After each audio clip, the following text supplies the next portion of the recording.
With the recent environmental scandal that causes water disruption in the Klang Valley, we thought that it's probably a good time to talk about the Environmental Quality Act 1974. To encourage us to make more videos like these, please like, share and subscribe. We will really appreciate it. Thank you.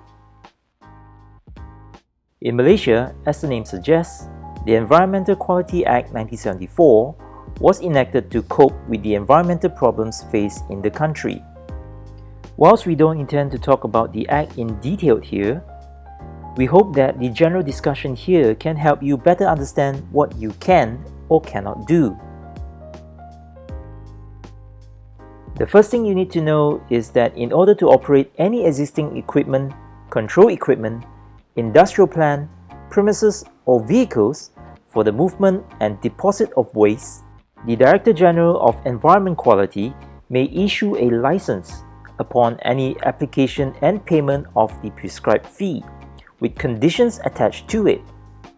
Any holder of the license who contravenes the condition of the license shall be liable to a fine not exceeding 25,000 ringgit for the use of existing equipment, control equipment, industrial plant, or 50,000 ringgit for the use of the premises or vehicles for conveyance or imprisonment not exceeding 2 years or both.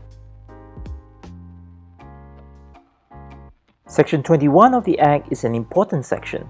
It states that the Minister may specify the acceptable conditions for the admission, discharge or deposit of environmentally hazardous substance or the emission of noise into any area and may set aside any area within which the admission, discharge or deposit is prohibited or restricted.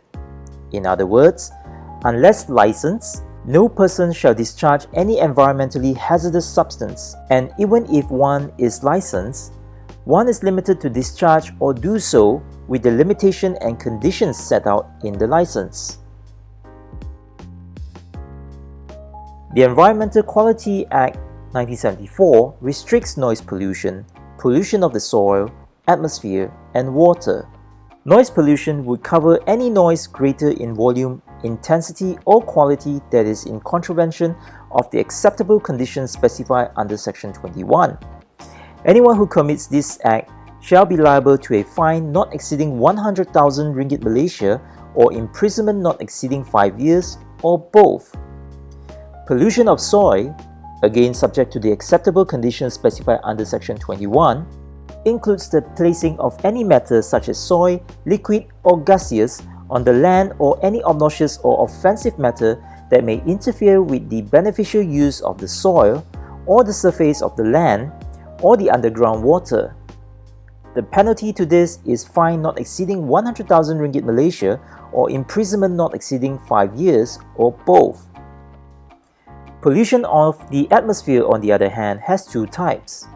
The first includes the burning of waste oil or any discharge of odor, which is obnoxious or offensive and exceeds the acceptable conditions specified under Section 21.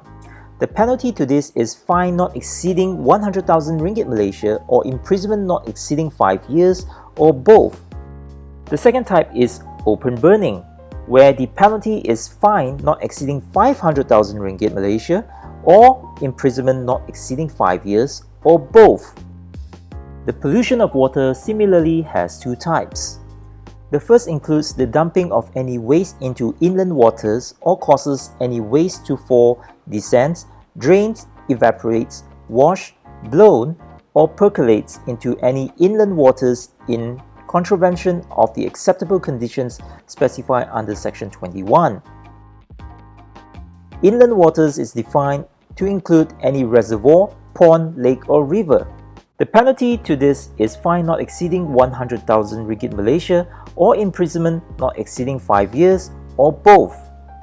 The second type is the discharge of waste or oil into Malaysian waters, which is also defined in the Act. The penalty to this is fine not exceeding 500,000 ringgit Malaysia or imprisonment not exceeding 5 years or both. Keeping the environment clean is not only a legal obligation, it is also a moral responsibility to ensure that the world is a better place for the next generation.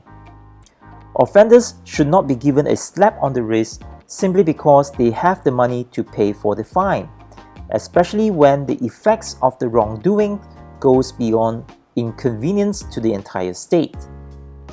We all have our responsibility and roles to play. It is time for us to think about these things and play our part.